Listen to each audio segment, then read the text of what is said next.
Strategic analysis के अंदर हम देख रहे थे एक्सटर्नल बिजनेस एनवायरनमेंट का एनालिसिस, और हमने सबसे पहले पेस्टल को कवर किया, पेस्टल एनालिसिस को कवर किया। उसके 6 के 6 फैक्टर्स को हमने बड़ा डिटेल में समझा और कैसे उन्हें सवालात में अप्लाई किया जाता है, किस तरह से सिचुएशन को समझ के उन्हें अप्लाई करना है, इसे देखा।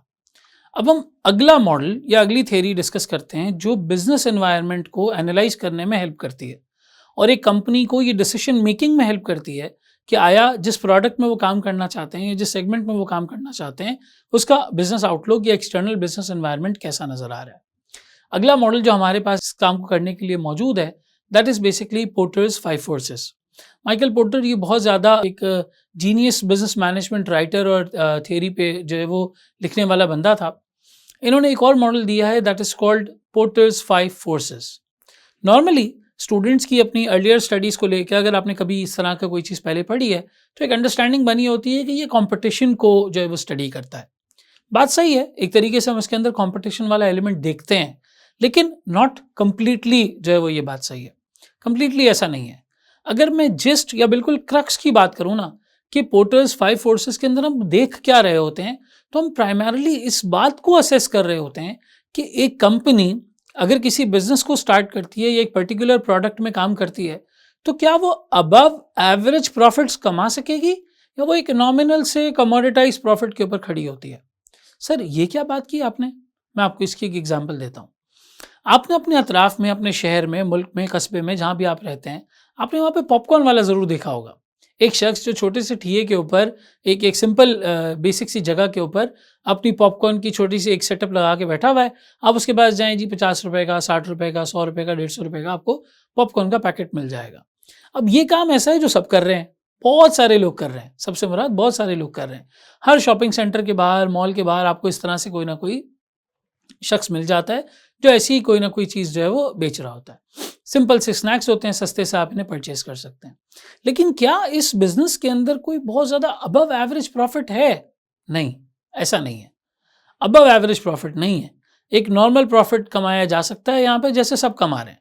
अगर ये बहुत ज़्यादा अपनी प्राइसिंग इंक्रीज कर देंगे, आप छोड़ देंगे, आप बोलेंगे यार हम कहीं और से ले लेंगे, इस चीज़ के इतने पैसे समझ नहीं आते।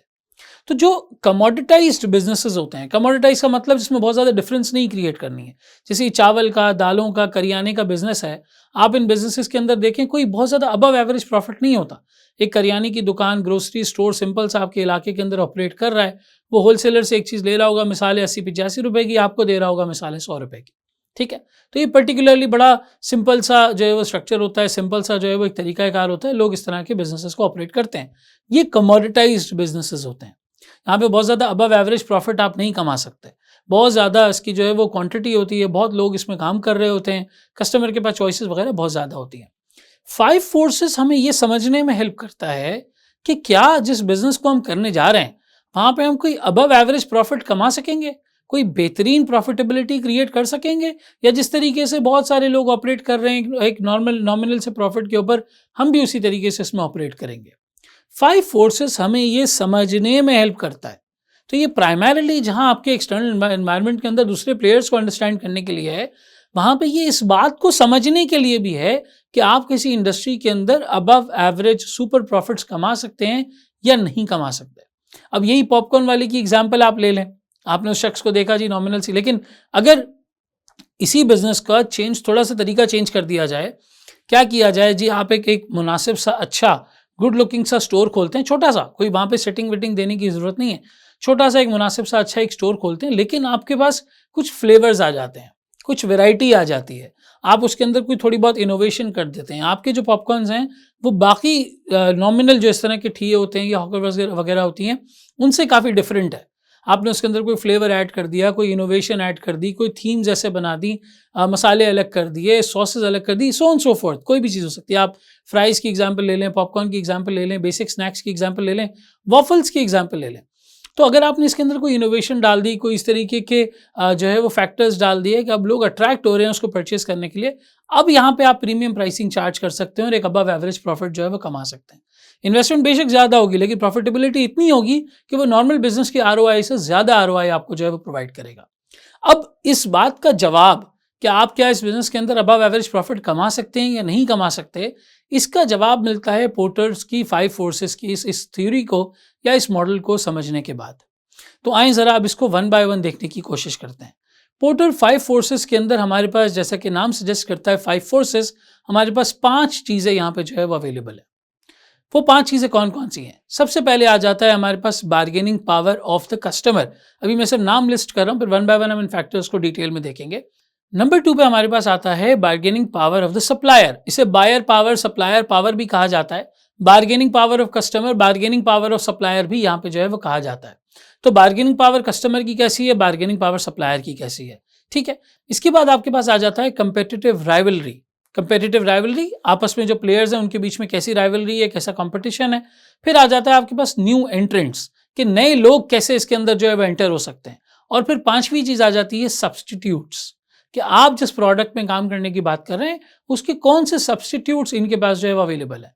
जैसे आज अगर फॉर एग्जांपल मैं एनालॉग वॉचेस या इस तरह की वॉचेस का कोई फैक्ट्री या कोई इस तरह का कोई प्लांट लगाता हूं, तो मेरे लिए एक सब्सटीट्यूट बहुत बड़ा यहाँ पर मौजूद है, वो है स्मार्ट वॉचेस, जिसके अंदर आपको हार्ट बीट भी पता चल रही है, जिसमें आपको अपने किलोमीटर्स भी पता चल रहे हैं, स्टेप्स भी पता चल रहे हैं, डिस्टेंस भी पता चल रही है, और आप फ़ोन वगैरह भी उससे अटेंड कर सकते हैं, स्पीकर में आवाज़ भी आ सकती है। तो इन वॉचेस का एक सब्सटीट्यूट मौजूद है हमारे पास, वो है स्मार्ट वॉचेस का, ठीक है। अब आए ये 5 फैक्टर्स हमारे पास हो गए, buyer power, supplier power, competitive rivalry, new entrants और हमारे पास सब्सटीट्यूट्स। ये 5 चीज़ें हो गई। अब आए हम वन बाय वन इन 5 चीज़ों को समझने की कोशिश करते हैं। सबसे पहला फैक्टर है हमारे पास यहाँ पे बार्गेनिंग पावर ऑफ कस्टमर्स या बार्गेनिंग पावर ऑफ बायर्स या बायर पावर। देखिए, अगर आपका बायर या अगर आपका कस्टमर बहुत ज़्यादा बार्गेनिंग पावर होल्ड करता है, सर किस तरीके से, यानी मिसाल के तौर पे मैं जिस प्रोडक्ट के अंदर काम कर रहा हूँ, जिस कस्टमर से बात कर रहा हूँ, वो कस्टमर मेरा मेजॉरिटी कस्टमर है, बहुत ज़्यादा मेरे प्रोडक्ट्स को जो है वो परचेज करता है, उसकी बार्गेनिंग पावर हाई है, अच्छी खासी क्वांटिटी में वो मुझसे परचेजिंग कर रहा है। अब अगर कस्टमर कोई सवाल उठाता है कि जी आपकी प्राइस ज़्यादा है, तो मुझे प्राइस कम करनी पड़ जाएगी, मुझे अपनी चीज़ों की प्राइसेस को नीचे ले जाना पड़ेगा, उसे कम करना पड़ेगा। अब जब मैं प्राइसेस को कम करता हूँ कस्टमर की वजह से, कस्टमर के कहने पे, तो प्राइसेस कम होने की वजह से मेरी प्रॉफिटेबिलिटी भी कम हो जाती है, मेरे मार्जिन्स भी कम हो जाते हैं। यानी मेरा बायर कितना ज़्यादा मुझे फोर्स कर सकता है प्राइस को कम करने के लिए। अब आप जैसे इसकी एग्जाम्पल ले लें, करीम और इनड्राइव। पाकिस्तान के अंदर करीम उबर बहुत ज़्यादा इस्तेमाल किया जाता था, फिर खैर करीम एक्वायर हो गई उबर के थ्रू, तो एक ही कंपनी हो गई। फिर उसके बाद आपके पास जो है इनड्राइव आई। इन दोनों की राइवलरी, इन दोनों का कंपटीशन आपको जो है वो यहाँ पे देखने को मिला। अब कस्टमर बीइंग अ बायर, अगर मैं सर्विस को परचेस कर रहा हूँ, मैं सर्विस का कस्टमर हूँ, मेरे पास आसानी से स्विच करने का ऑप्शन है। करीम अगर ज़्यादा पैसे चार्ज करेगा, मैं इनड्राइव की तरफ शिफ्ट कर जाऊँगा। ये करीम को फोर्स करेगा कि वो अपनी प्राइसेस को कम करे। अब अगर वो अपनी प्राइसेस को कम करते हैं, तो वो जैसे पहले पीक फैक्टर्स वगैरह को एंजॉय करते थे और उस प्रॉफिटेबिलिटी को एंजॉय करते थे, वो उसे एंजॉय नहीं कर पाएंगे, वो उस प्रॉफिटेबिलिटी को उस तरह से एंजॉय नहीं कर पाएंगे। यही वजह है कि इनड्राइव की बहुत ज़्यादा एक्सेप्टेबिलिटी आ गई, शुरू में डिस्काउंट्स दिए, फिर उसके बाद यांगो पाकिस्तान के अंदर जो है वो लॉन्च हुआ है, उन्होंने भी शुरू में 30% ऑफ दिया, शुरू में डिस्काउंट्स दिए, ताकि वो एक कस्टमर बेस को अट्रैक्ट कर सकें।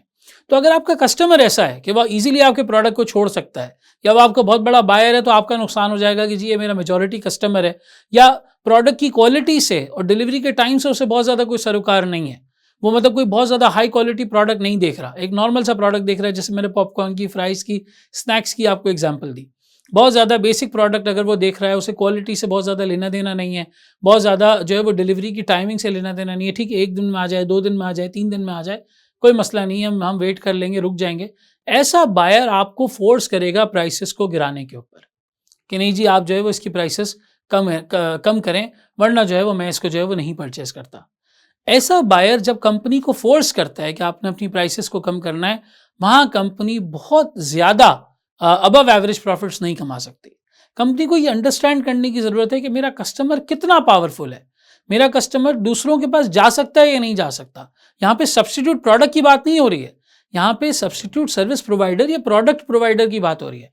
जैसे अगर वो मुझसे घड़ी नहीं परचेस कर रहा तो क्या दूसरी कंपनीज हैं, मुझसे पेट्रोल नहीं परचेस कर रहा तो क्या दूसरी कंपनीज हैं, मुझसे कपड़े नहीं परचेस कर रहा तो क्या दूसरी कंपनी, लेने उसने कपड़े ही हैं, वो उसका सब्स्टिट्यूट नहीं ले रहा, वही प्रोडक्ट किसी और से ले पा रहा है या नहीं। इंटरनेट की दुनिया में ये बहुत ज़्यादा कस्टमर की बार्गेनिंग पावर बढ़ चुकी है।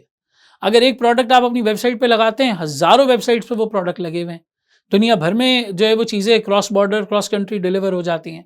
आप अपने प्रोडक्ट अली एक्सप्रेस, अलीबाबा से आपने कभी ऑर्डर करके मंगवाए होंगे। पाकिस्तान में अमेज़ॉन नहीं डिलीवरी करता, इंडिया वगैरह में लोग अमेज़ॉन से भी जो है वो डिलीवरी करवाते हैं, बहुत ज़्यादा वैरायटी मौजूद है।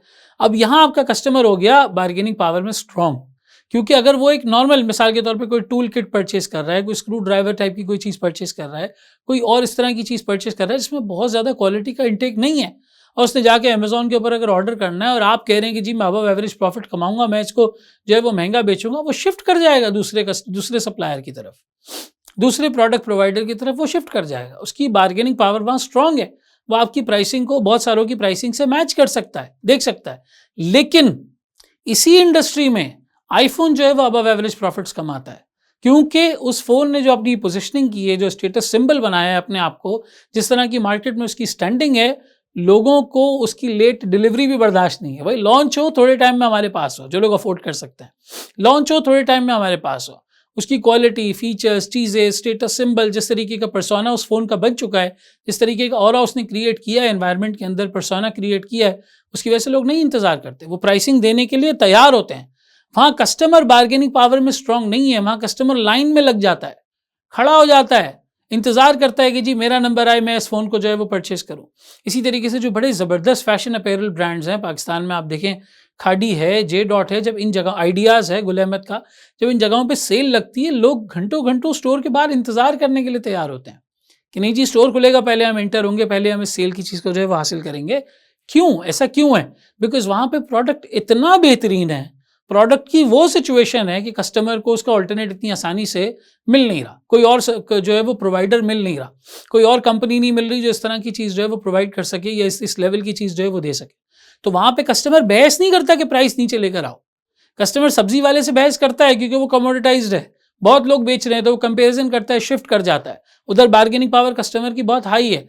लेकिन एट द सेम टाइम जब ऐसे फैशन अपैरल ब्रांड्स आते हैं, परफ्यूम्स आते हैं, मोबाइल फ़ोन्स आते हैं, गाड़ियों की बात आती है, तो वहाँ पे एक प्रीमियम प्रोडक्ट के लिए, एक प्रीमियम चीज़ के लिए कस्टमर पे करने के लिए तैयार होता है, और कंपनी अबव एवरेज प्रॉफिट्स कमाती है। कहती है नहीं यार, कस्टमर को हमें ये चीज़ जो है वो प्रोवाइड करनी है, तो हम इतने पैसे चार्ज करेंगे, क्योंकि कस्टमर के पास और कोई ऑप्शन नहीं है, कस्टमर हमें फोर्स नहीं कर सकता इस प्राइस को जो है वो नीचे लेके आने के लिए। तो यहाँ पे ये 3-4 फैक्टर्स आ जाते हैं कि भाई बायर का एक, यानी कस्टमर का एक हाई प्रोपोर्शन होगा, तो वो आपको मजबूर करेगा प्राइसिंग कम करने के लिए। यहाँ पर ये है कि जो कस्टमर आपसे चीज़ परचेस कर रहा है, वो आगे किसी को सेल कर रहा है और वो इतना ज़्यादा प्रॉफिट नहीं कमा रहा, तो वो आपको भी बोलेगा कि जी आप अपनी प्राइसिंग को जो है वो कम करें। एट द सेम टाइम अगर परचेजेस की क्वालिटी, यानी जो प्रोडक्ट वो परचेस कर रहा है उसकी क्वालिटी, उसका डिलीवरी टाइम अगर उसके लिए इतना मैटर नहीं करता, तो भी वो आपको फोर्स करेगा कि भाई आप जो है वो उसकी प्राइसिंग को कम करें। और अगर बहुत लोग आपकी तरह ये प्रोडक्ट बेच रहे हैं और आपकी तरीके से इसको जो है प्रोवाइड कर रहे हैं, तो वो किसी के पास भी शिफ्ट हो सकता है और आपसे कह सकता है कि मुझे आपसे ये प्रोडक्ट परचेज नहीं करना। ये फैक्टर्स जब आपको फोर्स करते हैं कि आप अपनी प्राइसिंग को कम करें, तो आप अच्छे प्रॉफिटेबल मार्जिन्स नहीं कमा पाते, नहीं हासिल कर पाते। ये प्रॉफिटेबिलिटी मार्जिन से उस तरह से नहीं आते, तो फिर ऐसे सेगमेंट के अंदर कंपनी बहुत ज़्यादा अबव एवरेज प्रॉफिट्स नहीं कमा पाती अगर ये फोर्स स्ट्रॉन्ग हो, बल्कि नॉमिनल प्रॉफिट, रीजनेबल प्रॉफिट जो बाकी सारे लोग कर रहे हैं वैसा प्रॉफिट कमा पाती है। सर ये बार्गेनिंग पावर कस्टमर की बहुत ज़्यादा हाई तब होती है जब कस्टमर के पास ऑप्शंस बहुत सारे हों, कस्टमर आपको मजबूर कर सकता हो प्राइस कम करने के लिए, या कस्टमर आपका बहुत बड़ा कस्टमर हो, आपका बड़ा लार्ज क्वांटिटी में वो सामान परचेस करता हो, तो बहरहाल ये आपको मजबूर कर सकता है। जहाँ bargaining power of customers high होगी, वहाँ आप अबव एवरेज प्रॉफिट्स नहीं कमा सकेंगे, वहाँ पे आपको प्राइसेस को कम करना पड़ेगा। अब आए हम अगली फोर्स की तरफ चलते हैं, that is basically bargaining power of suppliers या supplier power. Bargaining power of suppliers का यहाँ पे मतलब यह है कि मैं जिससे अपना रॉ मटेरियल परचेस करता हूँ, या अगर मैं ट्रेडिंग कर रहा हूँ तो जिससे मैं गुड्स परचेस करता हूँ और आगे सेल करता हूँ, वो कितना पावरफुल है, वो सप्लायर मुझे कितना जो है वो मजबूर कर सकता है, या मुझे जो है वो एक महंगी प्राइस चार्ज कर सकता है। यानी कि फॉर एग्जांपल मेरा पेट्रोल पंप है, मैं पेट्रोल पंप ऑपरेट करता हूँ, तो मैं पेट्रोल किससे परचेस करूँगा? मैं ये पेट्रोल परचेस करूँगा शेल से, पीएसओ से, टोटल चीनी पार्को से, बाइको से, इन कंपनी से मैं पेट्रोल परचेस करूँगा।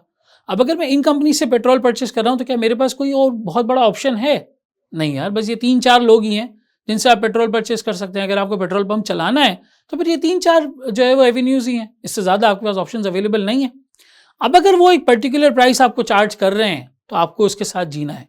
इसीलिए पेट्रोल पंप के बिजनेस के अंदर बहुत ज़्यादा अबव एवरेज प्रॉफिट्स नहीं मिलते।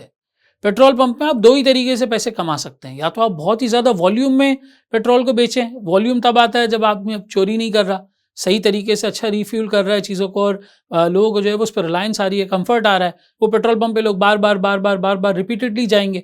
कराची में, इस्लामाबाद में, लाहौर में कुछ ऐसे प्रोमिनेंट पेट्रोल पंप्स होते हैं जो मशहूर हो जाते हैं कि यार ये बहुत अच्छे पंप हैं, इनकी फ्यूलिंग बहुत अच्छी होती है, इनका पेट्रोल अच्छा होता है, इनकी क्वांटिटी पूरी होती है, ये चोरी वगैरह नहीं करते।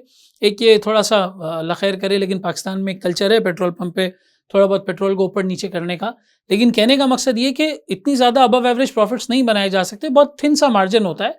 हाँ, वॉल्यूम ज़्यादा हो जाए और आप पेट्रोल पंप पे अच्छी फैसिलिटीज़ दे दें, अच्छा आपने कोई ग्रोसरी स्टोर दे दिया, कोई डिपार्टमेंटल स्टोर दे दिया, कॉफ़ी का कोई छोटा सेटअप है, कोई इस तरह का कैफ़े जहाँ पे डोनट्स वगैरह मिल जाते हैं, मीठी कोई चीज़ मिल जाती है, तो लोग पेट्रोल पंप विजिट करते हैं तो फ्यूल करवाते वक्त इन स्टोर्स में चले जाते हैं और वो स्टोर्स भी अच्छा पैसा कमाते हैं, तो वो अच्छा रेंट प्रोवाइड कर देते हैं पेट्रोल पंप के ओनर को।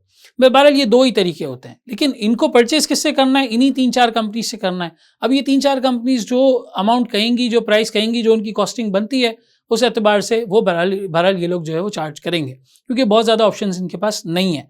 इन्हीं 3-4-5 कंपनीज में से किसी एक के साथ आपको टाई अप करना पड़ता है।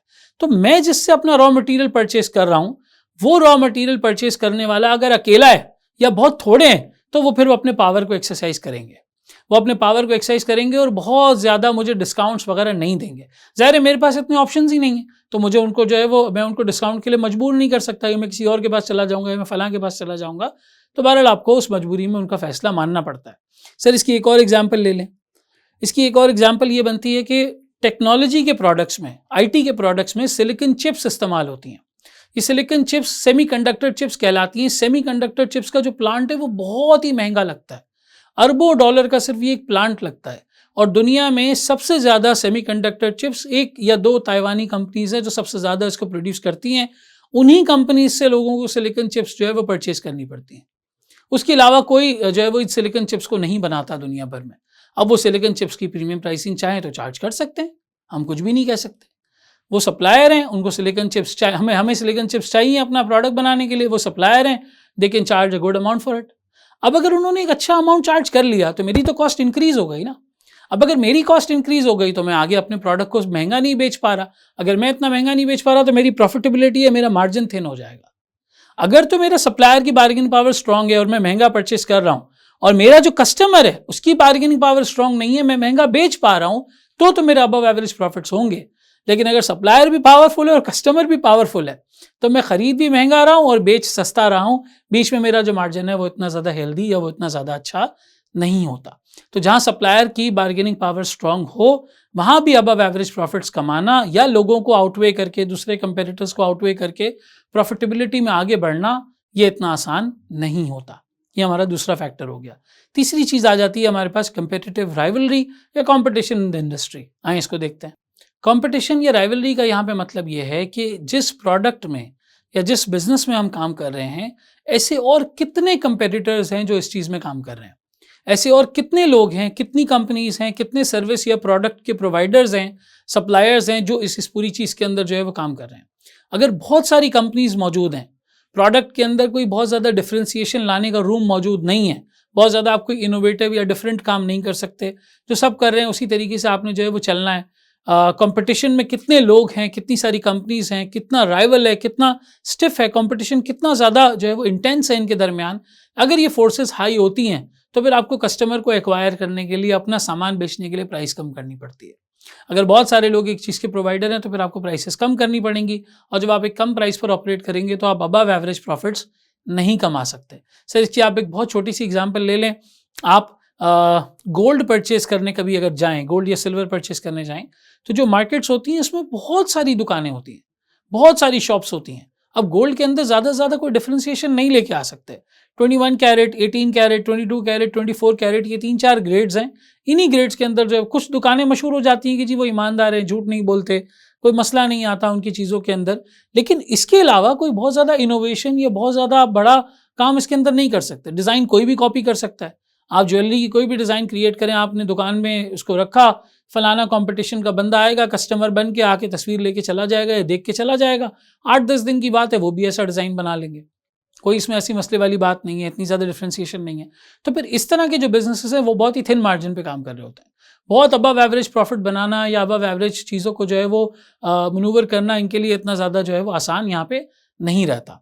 तो कंपेरेटिव राइवलरी के अंदर हम देखते हैं कि भाई हमारे कस्टमर्स की, कंपेरेटर्स की स्ट्रेंथ कैसी है, किस तरह का रेट ऑफ ग्रोथ है, मार्केट कितनी तेज़ी से एक्सपैंड कर रही है, कितने लोग इस चीज़ के अंदर जो है वो एंटर होते चले जा रहे हैं, बायर कितना ईजिली स्विच कर सकता है दूसरे लोगों की तरफ, कितने सारे लोग इसमें एंटर हो चुके हैं, एग्जिट बैरियर कैसा है, क्या कोई बिजनेस बंद करके जाना या इस बिजनेस को स्टार्ट करना आसान है या मुश्किल है, ये चीज़ें बहरहाल इसके अंदर कंपेटिटिव राइवलरी के अंदर हम जो है वो अंडरस्टैंड करते हैं। अगर ये फोर्स भी बहुत ज़्यादा है, यानी कि कंपटीशन और राइवलरी बहुत ज़्यादा है, तो फिर समझ ही आएगा कि हमें अपनी प्राइसेस को डिक्रीज़ करना पड़ेगा और हम अबव एवरेज प्रॉफिट्स बहुत ज़्यादा नहीं कमा सकेंगे। अब आप फॉर एग्जांपल कोई रिटेल के जो कपड़े होते हैं, नॉन ब्रांडेड अनब्रांडेड कपड़ों की बात कर रहा हूँ, आप उनकी मार्केट्स देख लें। एक मार्केट है, बहुत सारे दुकानदार हैं, एक जैसी जीन्स, एक जैसी शर्ट, एक जैसी टी शर्ट बेच रहे हैं। बहुत ज़्यादा वो हाई प्राइसेस चार्ज नहीं कर सकते, एक दूसरे की देखा देखी कॉम्पिटिशन में प्राइसिंग कम करनी ही पड़ती है। लेकिन इसी जगह मैं अगर लीवाइस की बात करता हूँ या मैं अगर कैम्ब्रिज की बात करता हूँ, अच्छे ब्रांड्स की बात करता हूँ, तो वहाँ पे डिज़ाइन में, कपड़ों में इतनी डिफ्रेंसिएशन है कि उनके लेवल पे, उनके टक्कर पे हर कोई पहुँच नहीं पाता और वहाँ हम प्रीमियम प्राइस पे करने के लिए तैयार होते हैं। वो अबव एवरेज प्रॉफिट्स जो है वो बना सकते हैं। अब आए हम चौथा जो है वो फैक्टर देखते हैं, that is basically threat of new entrants. नए आने वाले लोग कितना जल्दी इस बिज़नेस को जो है वो स्टार्ट कर सकते हैं। लेकिन थ्रेट ऑफ न्यू एंट्रेंट्स का मतलब है कि कितना जल्दी लोग इस बिज़नेस को ज्वाइन कर सकते हैं, इस बिज़नेस को स्टार्ट कर सकते हैं। अब जैसे हम स्नैक्स की और फ्राइज़ की एग्जांपल की बात कर रहे थे कि कोई छोटा स्टोर हो जहाँ पे इस तरह की चीज़ें हो, ये कोई भी स्टार्ट कर सकता है। बहुत ज़्यादा कोई मैसिव बड़ा कैपिटल इसके अंदर जो है वो लगाने की ज़रूरत नहीं है। लेकिन अगर इसी तरीके से जैसे हम माइक्रोसॉफ्ट की बात करते हैं, अगर आप आज माइक्रोसॉफ्ट एक्सेल का या विंडोज़ का या माइक्रोसॉफ्ट पावर पॉइंट का अगर कोई सब्सटीट्यूट लाना चाहते हैं या आईफोन का कोई सब्सटीट्यूट लाना चाहते हैं, तो ये कोई इतना आसान बिज़नेस नहीं है। You need to have a massive capital requirement for this. बहुत ज़्यादा आपको कैपिटल रिक्वायरमेंट की ज़रूरत है। आप कोई पेट्रोल की रिफाइनरी लगाना चाहते हैं, बहुत ज़्यादा रिक्वायरमेंट की ज़रूरत है, कैपिटल चाहिए। आप कोई सोलर की सर्विस प्रोवाइडिंग कंपनी शुरू करना चाहते हैं कि आप सोलर लोगों को इंस्टॉल करके देंगे, सोलर के ऊपर इनेबल करके देंगे, ये कोई आसान काम नहीं है। A lot of expertise, a lot of capital, a lot of experience, ये सारी चीज़ें इन बिजनेसेस को चलाने के लिए चाहिए। वरना कोई ऐसे मन चला जो है वो दिलजोई के लिए इस तरह का कोई काम शुरू करेगा, बहुत सारा कैपिटल डुबा देगा, अपना नुकसान कर देगा। तो भाई वो बिज़नेस जिसकी आप बात कर रहे हैं, जिसको आप इवैल्यूएट कर रहे हैं, वो बिज़नेस कितना टेक्निकल है, कितनी कैपिटल की रिक्वायरमेंट है, कितना एक्सपीरियंस चाहिए। जैसे हमने एग्जांपल डिस्कस की सिलिकॉन चिप्स की और सेमीकंडक्टर चिप्स की। ये सेमीकंडक्टर चिप्स गाड़ियों में, लैपटॉप्स में, मोबाइल चार्जर्स में, मोबाइल फ़ोन्स में, टीवी में, हर टेक्नोलॉजिकल प्रोडक्ट के अंदर इस्तेमाल होती हैं, हर टेक्नोलॉजिकल प्रोडक्ट। लेकिन उनका प्लांट लगाना, एक प्लांट लगाने के लिए आपको 40-45 अरब डॉलर की इन्वेस्टमेंट चाहिए। पर्सपेक्टिव दे रहा हूँ कि 150 अरब डॉलर पाकिस्तान का टोटल कर्जा है आज की तारीख में। तो इतनी ज़्यादा इन्वेस्टमेंट सिर्फ एक सिलिकॉन चिप्स की और सेमीकंडक्टर चिप्स के प्लांट को स्टार्ट करने के लिए चाहिए, तो इस बिज़नेस में लोग एंटर नहीं होते। दुनिया में 2, 3, 4 प्रोमिनेंट कंपनीज़ हैं जो मेजॉरिटी चिप्स बनाती हैं और वही चिप्स जो है वो सारी टेक्नोलॉजिकल कंपनीज़ इस्तेमाल करती हैं। बहुत ज़्यादा ऑप्शंस यहाँ पे अवेलेबल नहीं है क्योंकि इस बिज़नेस को स्टार्ट करना बहुत मुश्किल है। इतना कैपिटल, एक्सपर्टीज़, इंजीनियरिंग, एक्सपीरियंस, ये सारी चीज़ें आपको चाहिए।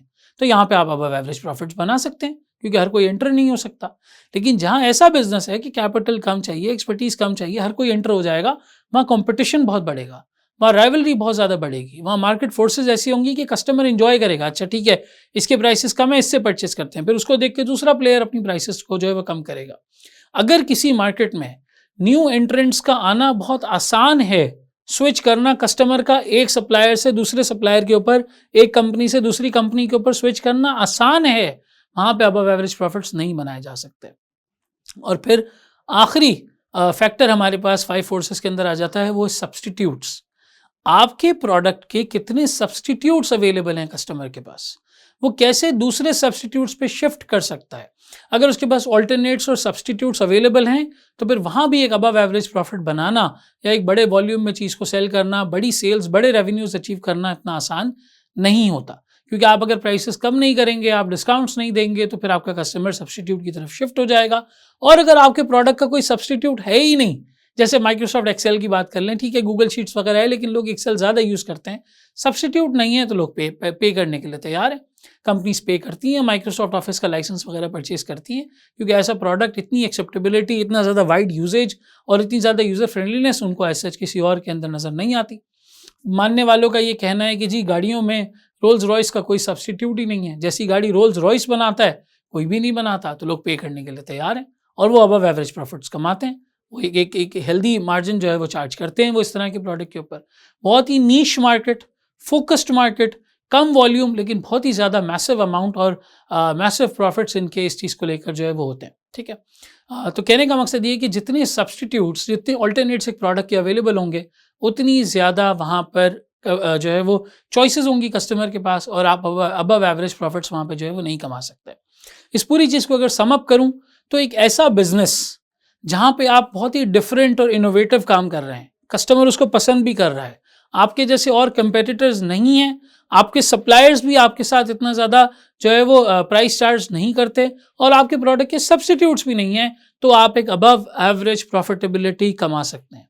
एक अबव एवरेज प्रॉफिटेबिलिटी के ऊपर आप स्टैंड कर सकते हैं। लेकिन जहां आपके सब्स्टिट्यूट्स हों, आपके प्रोडक्ट के सब्स्टिट्यूट्स हों, आप जैसे और लोग हों, बिजनेस में आना आसान हो, कस्टमर के पास बहुत सारी चॉइसेस हों, सप्लायर आपको चीज़ें महंगी दे रहा हो, आपके पास सप्लायर्स में ज़्यादा चॉइसेस ना हो, तो फिर अबव एवरेज प्रॉफिट्स को कमाना इतना आसान नहीं होता। कुल मिला के पोर्टर्स 5 फोर्सेस के अंदर हमारे ये 5 फैक्टर्स मुकम्मल हुए। एग्जाम में जो सिचुएशन आएगी, सवाल में जो सिचुएशन आएगी, हमें इन 5 फोर्सेस को एनालाइज करना होगा और ये बात कंक्लूड करनी होगी कि क्या कंपनी यहाँ अबव एवरेज प्रॉफिट्स कमा सकती है, क्या कंपनी यहाँ कंपटीशन को आउटवे कर सकती है, या कंपनी को कंपटीशन को देखते हुए अपनी प्राइसेस को कम करना पड़ेगा।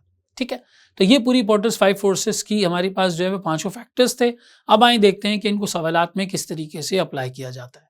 Thank you so much. अल्लाह हाफ़िज़।